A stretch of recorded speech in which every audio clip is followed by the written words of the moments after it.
आज मेरे साथ हैं ऑल राजस्थान फर्स्ट रैंक पटवार में सतपाल। जिस दिन रिजल्ट आया उस समय आपने कैसा महसूस किया, क्या फीलिंग्स थी? आरएस मेंस 3 बार मेंस लिखा हुआ 3 बार मेंस आप लिख चुके हैं। तो इतनी असफलता के बाद आपके मन में नहीं आया कि यार गिव अप कर दें, यार आप टूट गए हो? ऐसा तो नहीं हुआ आपके साथ? ऑप्शन नहीं था कि नौकरी नहीं तो फिर करेंगे क्या?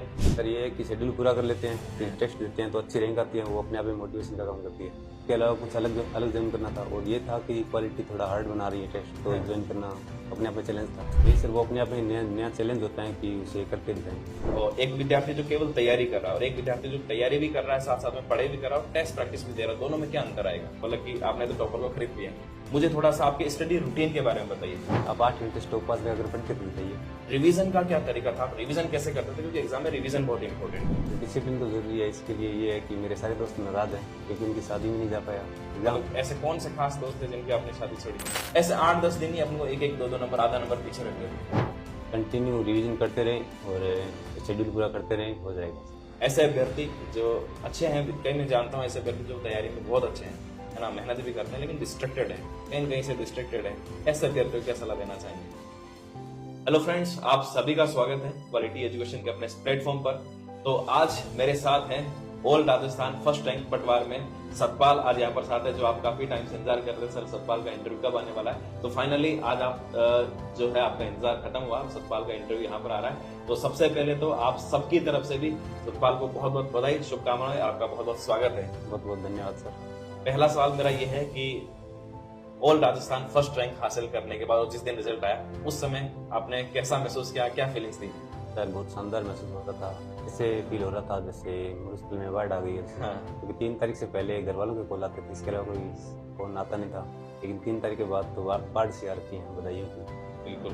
तो देखो यही होता है कि जब एक सफलता होती है, सफलता से पहले जब आप लगातार तैयारी कर रहे हैं तो एक बंद कमरे में आप अकेले होते हैं, आपको अकेले तैयारी करनी होती है। लेकिन जब सफलता मिलती है तो जैसा सतपाल ने बताया कि फिर जैसे मरुस्थल में बाढ़ आ जाती है, उस तरह से शुभकामना संदेश मिलता है और वही पल होता है। उसी पल के लिए आप इतनी सारी मेहनत करती है। और आज मुझे भी बहुत खुशी हो रही है। 2013 का जो पटवारी एग्जाम था उसमें मेरी फर्स्ट रैंक थी और आज 2025 में मैं फर्स्ट रैंक सतपाल का यहाँ पर इंटरव्यू ले रहा हूँ, क्वालिटी एजुकेशन से यहाँ पर पढ़े, और मेरे लिए भी बहुत खुशी और गर्व की बात है। तो सतपाल, एक तो मैं ये जानना चाहूंगा कि कितने सालों का संघर्ष था ये आपका? सर मैंने जून 2016 में शुरू किया था। जून 2016 में आपने स्टार्ट किया था? बिल्कुल। भाटिया आश्रम से आप जुड़े थे। हाँ, बहुत सारे कैंडिडेट्स का ये भी सवाल आ रहा था कि सर भाटिया आश्रम से भी इंटरव्यू आए। तो बिल्कुल भाटिया आश्रम से भी जुड़े हुए थे और लगातार वहां पर तैयारी कर रहे थे। और मैंने तो आपको कई बार बताया, भाटिया आश्रम बिल्कुल, मैं खुद भी अपनी आरएस की तैयारी के दौरान भाटिया आश्रम से जरूर जुड़ा था। तो सतपाल भाटिया आश्रम से भी जुड़े हुए थे, लगातार टेस्ट सीरीज की तैयारी कर रहे थे और क्वालिटी एजुकेशन से बिल्कुल जुड़ा था मैं। पहले हाई कोर्ट LDC दिया था मैंने क्वालिटी एजुकेशन से टेस्ट सीरीज लेकर। उसके बाद मैंने अभी पटवारी दिया है। इसके अलावा वीडियो का भी मैंने टेस्ट सीरीज क्वालिटी की ज्वाइन की थी। ठीक है। तो देखो यहाँ पर मैं और टेस्ट सीरीज के बारे में भी बात करूंगा और भी चीजें जो आपके सवाल थे उस बारे में बात करूंगा। पहले तो मैं ये जानना चाहूंगा, लगभग 2016 से लेकर अभी आप 2025 हो गया, 8-9 साल का एक लंबी तैयारी, एक लंबा संघर्ष है ना, बहुत सारी असफलताएं भी देखी हुई। कितने एग्जाम इस पटवारी से पहले आपने कितने एग्जाम दे दिए हैं? लगभग सारे एग्जाम दिए हैं। जैसे मैंने पिछला पटवारी दिया था, पिछला वीडियो दिया है, SI दिया है, हाई कोर्ट LDC दिया है, URO दिया है और एक कांस्टेबल भी दिया है।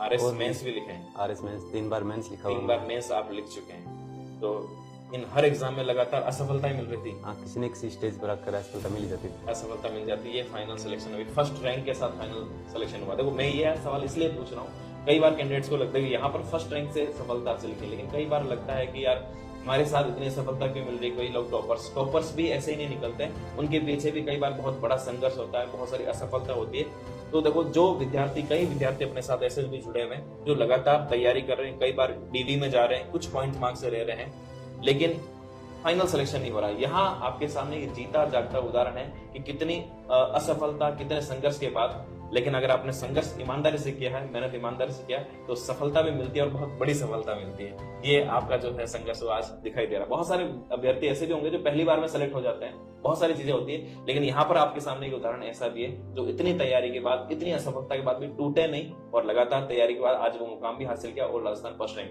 तो एक तो सवाल मेरा यही है, तो इतनी असफलता के बाद आपके मन में नहीं आया कि यार गिव अप कर दें, यार आप टूट गए हो? ऐसा तो नहीं हुआ आपके साथ? सर पहला तो ये था कि मेरी फैमिली सपोर्टिव है, उन्होंने हमेशा सपोर्ट किया कि करना ही है। दूसरा ऑप्शन ये था कि फैमिली बैकग्राउंड इतना स्ट्रांग है नहीं, तो जॉब तो लेनी है, करना तो पड़ेगा, ऑप्शन नहीं था, ऑप्शन नहीं ऐसा? था दूसरा कोई। दोनों चीजें, ऑप्शन नहीं था कि नौकरी नहीं तो फिर करेंगे क्या, और दूसरी चीज ये कि फैमिली भी सपोर्टिव, एक बहुत ये इंपॉर्टेंट चीज है। कई गार्जियन भी देख रहे होंगे, कई पेरेंट्स भी देख रहे होंगे, तो यहाँ एक बहुत इंपॉर्टेंट बात बताई कि फैमिली सपोर्टिव थी, इसलिए इतना लंबा तक तैयारी कर पाए और आखिर में सफलता मिली है। अगर आप सही डायरेक्शन में तैयारी करते हो सफलता मिलती है। तो मैं कई गार्जियन और पेरेंट्स से भी ये बात यहाँ पर कहना चाहूंगा कि अगर आप विश्वास दिखाएं, सपोर्ट करें, तो जरूर जो मेहनती है, ईमानदार करती है, वो एक न एक दिन सफलता पाता है, क्योंकि कंपटीशन इतना बढ़ गया है, कई बार समय लग जाता है। और आप लगभग आप हर बार अपना को मोटिवेट कैसे रखते थे, कैसे वापस अपना को कहते थे कि यार इस बार नहीं हुआ, निराशा भी मिलती है, हताशा भी मिलती है, स्वाभाविक सा, इतने कैंडिडेट्स इतने साल से तैयारी कर रहे हैं, तो निराशा हताशा स्वाभाविक। आपके साथ ऐसा था कि जब सिलेक्शन नहीं हो रहा तो निराशा मिल रही है, हताशा मिल रही है? बिल्कुल हो रहा था सर, बट साथ में ये था कि शेड्यूल था आश्रम का, तो वो कंटिन्यू ज्वाइन रखा, टेस्ट सीरीज देते रहे, तो वो मैनेज होता रहा। टेस्ट सीरीज से मतलब आपको ये टेस्ट सीरीज से क्या ऐसा क्या लगा कि टेस्ट सीरीज से आप लगातार मोटिवेट हो रहे थे? टेस्ट सीरीज से भी ज्यादातर कैंडिडेट टेस्ट सीरीज से डीमोटिवेट होकर छोड़ देते हैं। सर ये है कि शेड्यूल पूरा कर लेते हैं, फिर टेस्ट देते हैं तो अच्छी रैंक आती है, वो अपने आप में मोटिवेशन का काम करती है। अच्छा ठीक है, तो टेस्ट सीरीज भी अपना आपका एक मोटिवेशन काम कर रही थी। टेस्ट सीरीज में तो आपकी हर बार रैंक अच्छी आ रही थी, है ना, लेकिन उस रैंक ने भी आपको मोटिवेट किया। ठीक है, मन में ऐसा नहीं आया कि यार बहुत ज्यादा टाइम हो गया? आपकी एज कितनी होगी? लगभग 27 है, जनवरी में 28 हो गया। 28 भी होने वाली है, तो ऐसा मन में नहीं आया कि यार अब गिव अप कर देते हैं, कितना टाइम हो गया? करनी तो पड़ेगी, कोई ऑप्शन नहीं था। ऑप्शन। थोड़ा सा मुझे आपके परिवार के बारे में बता दीजिए कि परिवार की स्थिति कैसी है, कहाँ के आप रहने वाले हैं, कहाँ के आप निवासी, मुझे थोड़ा सा वो बता दीजिए, और आपके माता पिता क्या करते हैं, ताकि सभी विद्यार्थियों को ये पता चले कि सतपाल की भी यहाँ पर सामाजिक, आर्थिक और जनांग की स्थिति, डेमोग्राफिक कंडीशन किस तरह की, कहाँ के रहने वाले, थोड़ा सा लाउड मुझे, ताकि स्टूडेंट को भी सही से। जी सर, मैं RD 465 छत्तीसगढ़ तहसील जिला बीकानेर का निवासी हूँ। मेरे पिताजी किसान है और माताजी गृहिणी है, और परिवार की कंडीशन सामान्य ही है, ज्यादा मजबूत नहीं है। तो नौकरी एक करना आवश्यक था आपके नौकरी लिए। जरूरी। माता पिता किसान है, बहुत ज्यादा पढ़े लिखे हैं नहीं है, कैसे वो भी बता दीजिए। माताजी अनपढ़ है और पिताजी 5वीं तक पढ़े हुए हैं। 5वीं तक पढ़े हुए। मैं ये सवाल क्यों पूछता हूँ, मैं हर इंटरव्यू में सवाल पूछता हूँ, ताकि एक कैंडिडेट्स की यहाँ पर स्थिति पता चले कि उसकी सामाजिक स्थिति कैसी है, उसकी आर्थिक स्थिति कैसी है, और उसकी जनांगी की स्थिति कैसी है, उसकी डेमोग्राफिक कंडीशन कैसी है। सामाजिक स्थिति की मैं बात करूं तो आप देखें कि पिताजी और माताजी दोनों, माताजी तो पढ़ी लिखी बिल्कुल भी नहीं है, कि जो सामान्य तौर परंपरागत रूप से साक्षर होता है वैसा बिल्कुल भी नहीं है।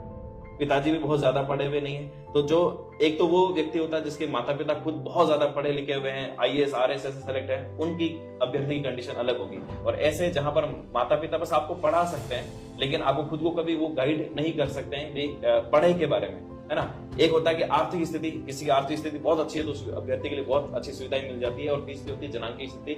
एक अभ्यर्थी जो जयपुर में या फिर आप दिल्ली जैसे शहर में रह रहे हैं, एक जो बीकानेर गांव ढाणी में रह रहे हैं, उन अभ्यर्थियों के लिए ज्यादा यहाँ पर बहुत सारे चैलेंजेस होते हैं। और आप सतपाल को देखिए, तीनों ही स्थितियां इनके फेवर में नहीं थी, न सामाजिक स्थिति इतनी ज्यादा अच्छी थी, न आर्थिक, न जनांगी की, फिर भी ऑल राजस्थान फर्स्ट रैंक आपके सामने बैठे हैं। मैं सिर्फ आपको ये बताना चाहता हूँ, आपकी परिस्थितियां चाहे कैसे भी हो, अगर आप सही डायरेक्शन में लगातार मेहनत करते हैं तो सफलता अवश्य मिलती है। और एक अच्छा उदाहरण आपके सामने है। अब मैं बात करना चाहूंगा क्वालिटी एजुकेशन टेस्ट सीरीज से भी। क्वालिटी एजुकेशन टेस्ट सीरीज से आप कब जुड़े थे? ये तो पटवारी के लिए तभी किया है, उससे पहले हाईकोर्ट LDC के लिए मैंने किया था। आप ऑलरेडी भाटी आश्रम से जुड़े हुए थे, टेस्ट सीरीज वहां पर भी, तो ऐसा क्या चीज, ऐसा आपको क्या लगा कि क्वालिटी एजुकेशन टेस्ट सीरीज से भी जुड़ना चाहिए? क्या वो पॉइंट आपको मोटिवेट किया? वो कंटिन्यू तो टेस्ट दे रहे थे, उसके अलावा कुछ अलग ज्वाइन करना था, और ये था कि क्वालिटी थोड़ा हार्ड बना रही है टेस्ट, तो ज्वाइन करना अपने आप में चैलेंज था। अपना कुछ चैलेंज की तरह पेश करना चाह रहे थे कि हार्ड भी देकर देखें। तो हार्ड टेस्ट सीरीज क्यों देना चाह रहे थे? ज्यादातर कैंडिडेट तो हार्ड को देखकर स्किप कर देते हैं। हार्ड में थोड़ी तैयारी वो उस लेवल की करनी पड़ती है, तो वो बढ़िया रहता, तो पेपर हार्ड आता था। क्वालिटी एजुकेशन की टेस्ट सीरीज ने आपको लेवल को बढ़ाया पहले से? हाँ सर, ये तो ही। तो क्वालिटी एजुकेशन की टेस्ट सीरीज। अच्छा, एक सवाल जो मैं हर इंटरव्यू में भी पूछ रहा हूँ, क्लियर कर रहा हूँ, कि हम एक हार्ड टेस्ट सीरीज बनाते हैं। मेरा जो इसमें एक फिलोसफी ये है कि अगर आप एक लेवल ज्यादा की तैयारी करके जाएंगे ना तो एग्जाम जरूर निकाल लेंगे आप। बाकी सबसे तो बाकी कैंडिडेट्स कहते हैं कि सर हार्ड टेस्ट सीरीज आपके डीमोटिवेट करता है। आपको कभी ऐसा लगा कि हार्ड टेस्ट सीरीज ने आपको डीमोटिवेट किया? नहीं सर, वो अपने आप में नया चैलेंज होता है कि उसे करके दिखाएं, कुछ अच्छा करते हैं, इससे बढ़िया करते हैं। वहां आपकी लगभग मार्क्स कितने आ रहे थे? यही 120 क्वेश्चन 125 क्वेश्चन आ रहे थे मेरे टेस्ट सीरीज, यानी 240 से 250। और अभी इस एग्जाम में नंबर कितना है आपके? मेरे 272 हैं, और नॉमिनेशन के बाद 274 है। 274। देखो, मैं हमेशा जो बात कहता हूँ कि आप क्वालिटी टेस्ट सीरीज हार्ड है, नंबर कम हो सकता है, आपके नंबर कम आए, लेकिन एग्जाम में आपके 20 नंबर, 30 नंबर, 40 नंबर ज्यादा आएंगे, और वो ही यहाँ पर हुआ है। और मैं आपको बताता हूँ पेपर तो वैसे इजी आया था, अगर पेपर हार्ड भी आता तो भी इतने मार्क्स लेकर आते हैं, है ना। तो यहाँ पर आपको हार्ड टेस्ट सीरीज देखकर घबराना नहीं है कि यार ये तो हमें पीछे रख देगी, रैंक कम आ रही है। आप हार्ड तैयारी करके जाएंगे तो निश्चित मानिए कि पेपर हार्ड भी आया तो आप सबसे यहाँ पर आगे रहेंगे। ये तो हो गई क्वालिफिकेशन टेस्ट सीरीज की बात। मैं सिर्फ एक नॉर्मल टेस्ट सीरीज की ही बात करता हूँ कि टेस्ट प्रैक्टिस कितना जरूरी किसी भी एग्जाम की तैयारी के दौरान। सर टेस्ट प्रैक्टिस तो बहुत जरूरी है, क्योंकि इससे अपने को अपनी तैयारी का आइडिया लगता है, हम कहाँ तक पहुंचे हैं, कहाँ खड़े हैं, कितना और करना बाकी है, हम एग्जाम में कौन कौन सी गलतियां करेंगे जो यहाँ टेस्ट सीरीज में करके उनको सुधार सकते हैं। यही है बाकी टेस्ट सीरीज। और एक विद्यार्थी जो केवल तैयारी कर रहा है और एक विद्यार्थी जो तैयारी भी कर रहा है साथ साथ में पढ़ाई भी कर रहा है और टेस्ट प्रैक्टिस भी दे रहा है, दोनों में क्या अंतर आएगा? दोनों में सर रिजल्ट में साफ साफ अंतर रहेगा। एक पछतावा करेगा, दूसरा खुशियां मनाएगा। क्या बात है, बहुत बढ़िया। और ये टेस्ट सीरीज आप सीधा सा एग्जांपल जो मैं हर बार बताता हूँ, भाई आप जैसे क्रिकेट का एग्जांपल मैं हमेशा लेता हूँ कि आप वर्ल्ड कप फाइनल मैच खेलने जा रहे हैं, एग्जाम भी लगभग उसी तरह का, और आप बिना प्रैक्टिस जा रहे हैं। एक विराट कोहली, सचिन या रोहित शर्मा ऐसे धुरंधर खिलाड़ी भी बिना प्रैक्टिस के नहीं जाते हैं, और हम सोचते हैं बिना प्रैक्टिस जाके हम एक अच्छी रैंक लेकर आएंगे, तो वो संभव नहीं होता है। टेस्ट प्रैक्टिस से कई ऐसी कमियां होती है, ऐसी कई गलतियां होती है जो अगर आप टेस्ट में कर लेंगे तो शायद एग्जाम में नहीं करेंगे, और वहां पर आपको यह फायदा होता है। तो सभी स्टूडेंट्स हैं, मतलब जहां पर भी अच्छी टेस्ट मिलता है, जैसे यहाँ पर सतपाल ने भाटी आश्रम से भी जुड़े हुए, उनको उसके बाद लगा कि मुझे और थोड़ा सा हार्ड टेस्ट सीरीज अपना वो चैलेंज करना चाहिए। क्वालिटी एजुकेशन से भी उसके बाद लगातार 2-3 एग्जाम से आप यहाँ पर जुड़ रहे हैं। तो जहां से भी आपको अच्छा मिले, मौका मिले, टेस्ट प्रैक्टिस बहुत जरूरी है और वो आपको लगातार करना चाहिए। एक सवाल और विद्यार्थी, एक तो ये था कि सवाल आ रहा था कि ये तो भाटी आश्रम के विद्यार्थी, बिल्कुल भाटी आश्रम के विद्यार्थी है, मैं भी जुड़ा रहा, पर क्वालिटी एजुकेशन से भी लगातार उन्होंने टेस्ट प्रैक्टिस की। और मैं ये विश्वास दिला सकता हूँ सबको कि अगर आप एक लेवल ऊपर की तैयारी करना चाहते हैं तो क्वालिटी एजुकेशन टेस्ट आपको जरूर देने चाहिए, उसको आपको डेफिनेटली फायदा मिलता है। एक सवाल और जो कैंडिडेट्स का आया था, मैंने आपके एक वीडियो अपलोड किया था, बोला कि आपने तो टॉपर को खरीद लिया। जी नहीं, ऐसा कुछ नहीं है ना, क्योंकि ऐसा इसलिए पूछा जा रहा है कि मार्केट में ऐसी चीजें चल रही है ना। ऐसे बहुत सारे कोचिंग सेंटर्स भी हैं, अनफॉर्चुनेटली दुर्भाग्यवश ऐसा है, मार्केट में चल रहा है। ऐसे बहुत सारे कोचिंग सेंटर्स भी और कुछ टॉपर्स भी ऐसे हैं जहां पर बहुत सारे लालच दे के, आईफोन मार्केट में आजकल ज्यादा चल रहा है, आईफोन ले लीजिए, हमारे यहाँ पर आ जाइए। तो ऐसा तो नहीं कि यहाँ पर मैंने कुछ आईफोन देके या गिफ्ट देकर आपको यहाँ पर बुलाया। तो आप यहाँ पर क्यों आए, मतलब क्यों हमसे जुड़े हुए हैं? आपको लगा कि वाकई में टेस्ट सीरीज देने से फायदा हुआ आपको? बिल्कुल सर। तो यहाँ पर देखो, अनफॉर्चुनेटली अगर ये ऐसी चीजें आ रही तो ये ऐसा नहीं है कि इसमें बहुत सारे मार्केट में ऐसी चीजें चल रही भी है, पर मुझे लगता है कि वो एक्चुअल में हाँ उन लोगों को जरूरत पड़ती है जिनके पास रियल में रिजल्ट नहीं है ना। इसलिए रियल में रिजल्ट नहीं है, इसलिए उनको पैसा देकर या लालच देकर या कुछ चीजें देकर उनको यहाँ पर बुलाना पड़ रहा है।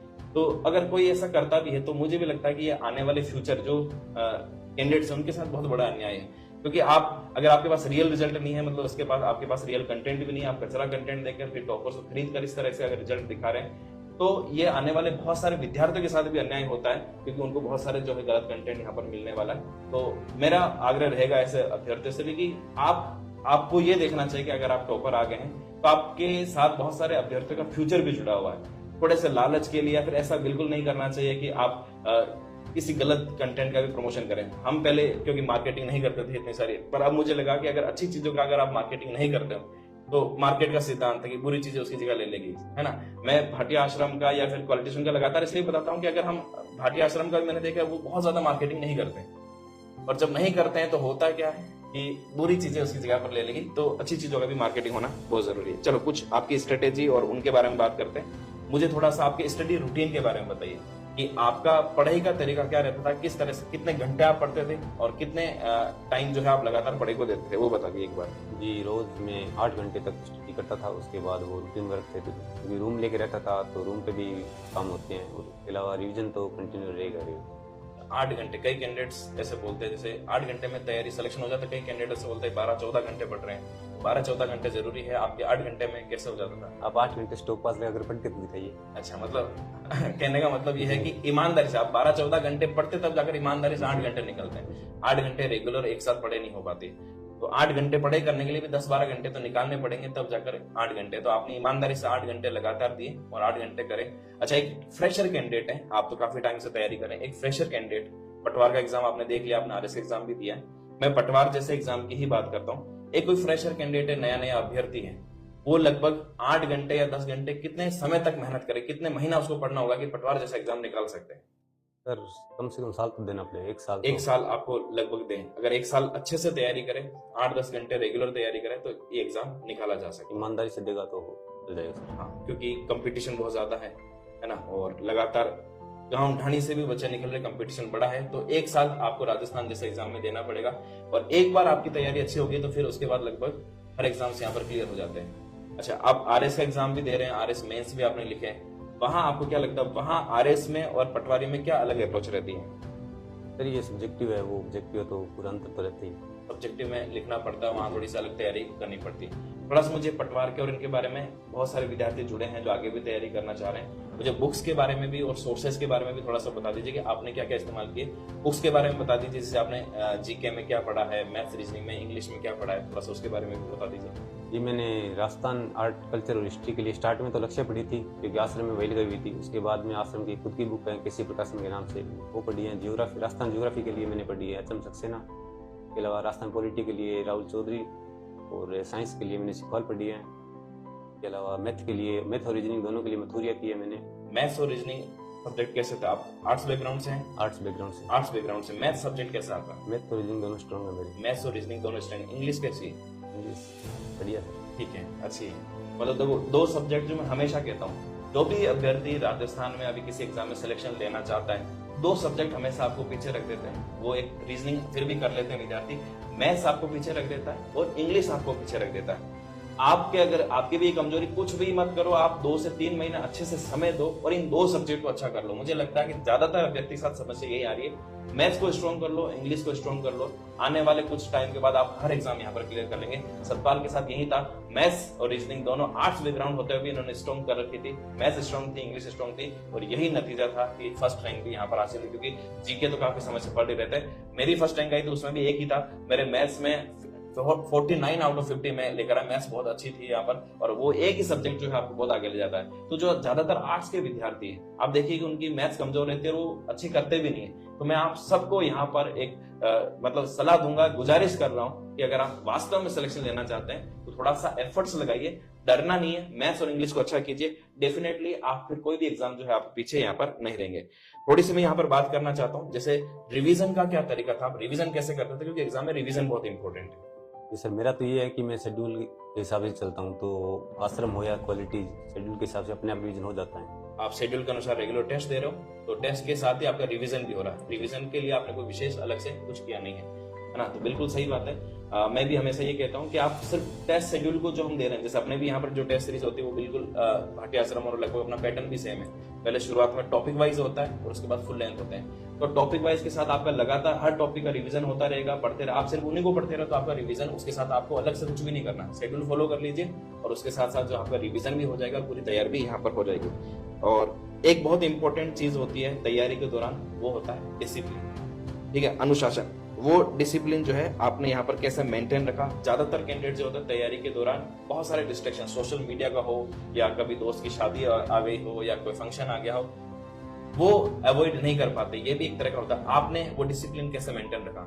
डिसिप्लिन तो जरूरी है। इसके लिए ये है कि मेरे सारे दोस्त नाराज हैं क्योंकि उनकी शादी में नहीं जा पाया, और सोशल मीडिया का तो सर लिमिटेड यूज करेंगे। अच्छा, अभी दोस्त नाराज है या अभी खुश हो गए? नहीं, अभी बहुत खुश है वो। मतलब ऐसे कौन से खास दोस्त है जिनकी आपने शादी छोड़ी? सर मैंने रूममेट की शादी छोड़ी है अपनी। अच्छा, तो आपको लगा नहीं कि रूममेट है या एक शादी में तो चले जाते हैं? सर वो फिर मैनेज नहीं होगा, क्योंकि एक खास दोस्त होता है तो 4 खास दोस्त और भी नए बनते हैं। देखो यहाँ पर मैं एक्चुअल में जो बात बताना चाह रहा हूँ वो बताना चाह रहा हूँ डेडिकेशन की। आप डेडिकेशन देखिए, आपके रूममेट आपके भाई की तरह होते हैं वहां पर, उनकी शादी मिस करना फिर मतलब कितना एक गिल्ट अपने मन में भी रहता है। उन सबको भी यहाँ पर छोड़ते हुए एक डेडिकेशन था, समर्पण था कि मेरी प्रायोरिटी अभी ये है। दोस्त लोग, अब दोस्त आप बहुत खुश हो गए होंगे, वो एक नाराजगी तो थी पर वो अपनी जगह थी, लेकिन अब वो बहुत खुश हो गए, यार सिलेक्शन मिल गया। तो इस तरह का अगर अपने पास डेडिकेशन होगा, होता क्या है कि हम एक शादी या एक फंक्शन अटेंड करते हैं, फिर धीरे धीरे वो एक अपनी हैबिट होती है, यार ये थोड़ा खास इसको कर लिया जाए। वो अगर मैं मानता कि आपने रूममेट की शादी को अगर यहाँ पर अवॉइड किया तो वो आपका यहाँ पर डेडिकेशन दिखा रहा है, आपकी एक हैबिट को दिखा रहा है। अगर आप एक जगह जाते शायद आप 4, 5, 7, 10 दिन और भी कई दूसरी जगह जाना पड़ता, ऐसे 8, 10 दिन ही अपने को 1, 2 नंबर, आधा नंबर पीछे रख देते हैं। ये एक हैबिट होती है जो हमें बहुत आगे यहाँ पर लेकर जाती है।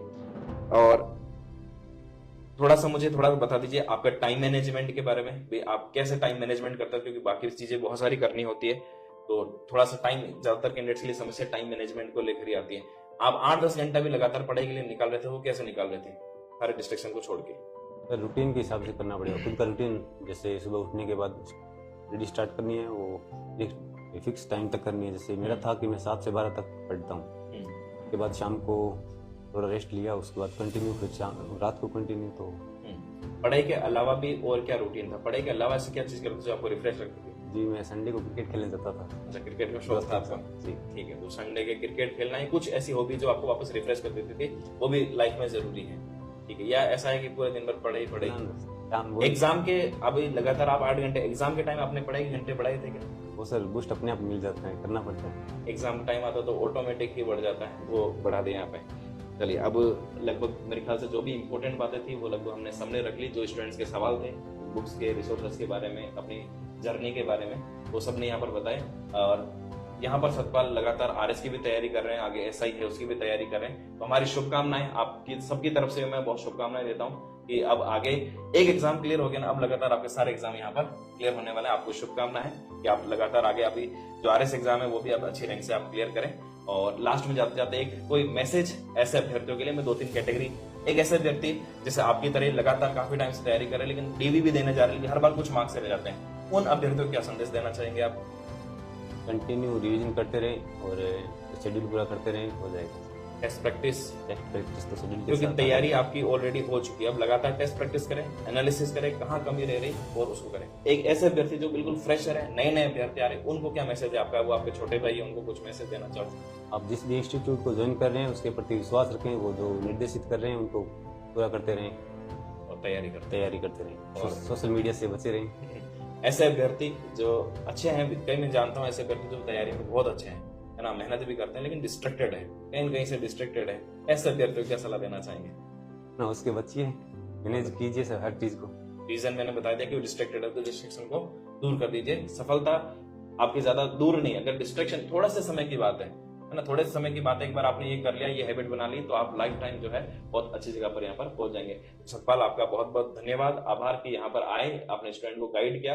हमारे लिए भी बहुत खुशी की बात है, गर्व की बात है कि हर एग्जाम में यहाँ पर से टॉपर निकल रहे हैं। और यहाँ पर जो क्वालिटी एजुकेशन की टेस्ट सीरीज हो या फिर क्वालिटी एजुकेशन का कोई भी कंटेंट हो, हर अभ्यर्थी के लिए एक सार्थकता सिद्ध कर रहा है, इसके लिए भी हमें बहुत खुशी और गर्व की बात है। तो बहुत बहुत धन्यवाद और आपका आभार और हमारी शुभकामनाएं कि और आप इसी तरह से लगातार आगे बढ़ते रहे। बहुत बहुत धन्यवाद।